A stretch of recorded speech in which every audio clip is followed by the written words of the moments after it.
5 სასიკვდილო შეცდომა, რომელსაც ბიზნესის მფლობელები უშვებენ მომხმარებლებთან კომუნიკაციისას. პირველი დაგვიანებული პასუხი მომხმარებელს თუ მეორე დღეს ან თუნდაც საათების შემდეგ უპასუხე ჩათვალე, რომ შენს კონკურენტთან წავიდა.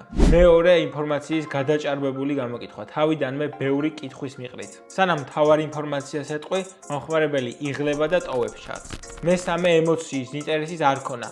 როცა ტექსტი ერთფეროვანია და არ ჩანს, რომ ბიზნესს რეალურად უნდა მომხმარებელი. თუნდაც როცა პასუხობს, დიახ, გვაქვს და მეტი არაფერი. მომხმარებელი ამ დროს ვერ გრძნობს ყურადღებას. მეოთხე, არ ამატებს მოწოდებას მოქმედებისკენ.